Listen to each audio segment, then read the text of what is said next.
যার মর্যাদা ব্যাহত হচ্ছে। ফলে রাজ্যপাল যে কথাগুলি বলেছেন সেগুলো সম্পূর্ণভাবে তার ব্যক্তিগত চেয়ারের সুরক্ষার জন্য, চেয়ারটা যাতে থাকে, বিজেপির গুডবুকে যাওয়া যায়, জগদীপ ধনকরের মতো দিল্লিতে কোনো প্রমোশনের পোস্ট পাওয়া যায়, এইসব আন্দাজ করে এই ধরনের। উনি যাদের কৃষ্ণ বলছেন তারা অ্যাকচুয়ালি কংসের বংশের।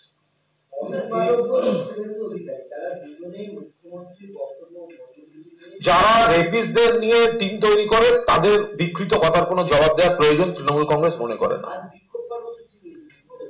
শুভেন্দু অধিকারী আগে যে শব্দগুলি তার মুখ থেকে উচ্চারণ হয় সেগুলো নিয়ে প্রকাশ্যে ক্ষমা চাক। কখনো বীরবা হাঁসদাকে বলছে জুতার নিচে থাকে, কখনো অন্য দলের এক নেতাকে গা বিপ বিপ বিপ এসব বলছে। তো সুতরাং আগে নিজেদের ভাষাগুলো ঠিক করুক, বিকৃত করে কোনো প্রচার এসব ঠিক নয়। মুকুল রায়ের সঙ্গে কথা বলে নিন, তার সঙ্গে কথা বলুন। কোনটা পরিষ্কার করার কোনো বিষয় নেই। একজন আপনারা দেখেছেন তিনি কোনো পদ থেকে সরে গেছেন, তো কেন সরেছে তার ব্যক্তিগত বিষয়। হ্যাঁ মানে আর ভোটের আগে তো এগুলো তো সকলকে ছাড়তেও হবে, ফলে সেই প্রসেসটা কি প্রসেস নয় সেগুলো সবাই দেখে নেবে। যেটা ডিরেক্টর বললেন যে ঠিক সময় এলে ব্যাখ্যাটা দিয়ে দেওয়া। আরে শুটিং এ বিদেশ যেতে পারে তো, কে বলেছে? বিজেপি কি বলছে আমরা এসব উত্তর দেবো না।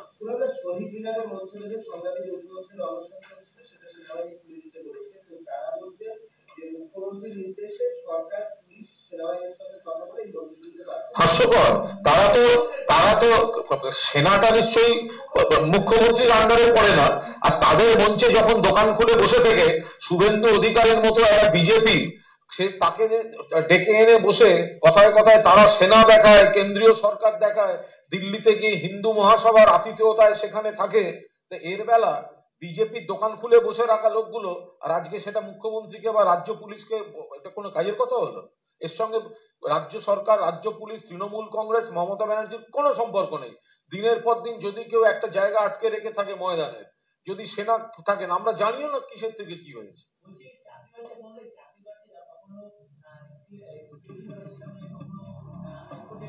কাল রাত্রির 11টা আমার বাড়ি গেছিলেন 20-25। না এদের ব্যাপারটা আমি বলে দিই, এটা নিয়ে খুব বিভ্রান্তি হচ্ছে, এটা শুনে নিন।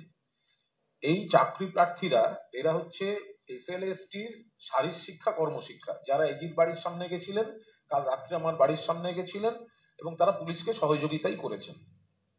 এদের ধর্ণা মঞ্চে এদের আমন্ত্রণে আমি গেছিলাম। মমতা বন্দ্যোপাধ্যায়কে সব জানাবার পর মাননীয় মুখ্যমন্ত্রী ওদের জন্য পদ তৈরি করে দিয়ে নিয়োগের সব ব্যবস্থা করে দিয়েছিলেন এবং রেকমেন্ডেশন পর্যন্ত হয়ে যায়। তারপরে খুব অন্যায়ভাবে বিকাশ রঞ্জন ভট্টাচার্য অন্য এক প্রার্থীকে দিয়ে অন্যায়ভাবে বেসলেস একটা স্টে করিয়ে তাদের চাকরিটা আটকে রেখেছেন। ফলে তারা এখন আইনের লড়াইতে সামনে কোর্টে, হাইকোর্টের একটা আছে, তারা কিন্তু রাজ্য সরকারের বিরুদ্ধে না। আজকে একটা কাগজেও বেরিয়েছে এজির বাড়িতে বিক্ষোভ বা অমুকের বাড়িতে বিক্ষোভ, ওরা কিন্তু বিক্ষোভ করতে যাচ্ছেন না, ওরা রাজ্য সরকারের প্রতি, মুখ্যমন্ত্রীর প্রতি কৃতজ্ঞ যে মুখ্যমন্ত্রী এটা করে দিয়েছিলেন। কিন্তু যেভাবে বিকাশ বাবুরা এটাকে স্টে করে আটকে দিয়েছেন, এই স্টেটা খোলার একটা আইনি প্রক্রিয়া চলছে।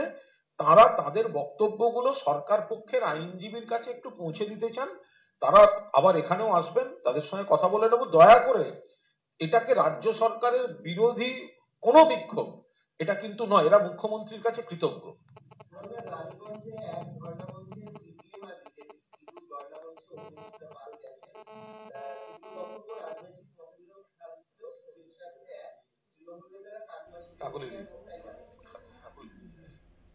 You see, we have always been saying that the alliance is an ABC alliance. We've been saying this.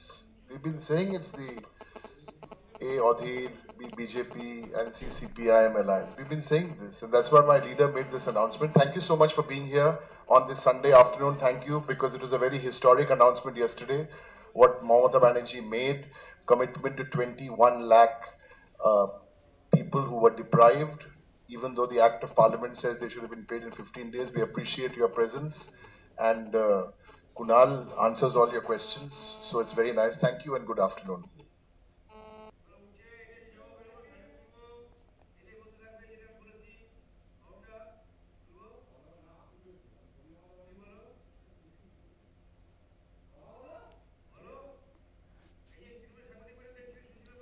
আপনারা শুনছিলেন তৃণমূল সাংবাদিক বৈঠক করলেন এবং সেই ক্ষেত্রে দেখা যেটা যাচ্ছে যে ক্যাগের রিপোর্ট দিয়ে আবারও সরব হয়েছে তৃণমূল। বাম আমলের দায় তৃণমূল কেন নেবে এবং বিজেপির দলিল তৈরি করছে ক্যাগ, এমনটাই দাবি করলেন কুণাল ঘোষ, যেমনটা শুনলেন আপনারা।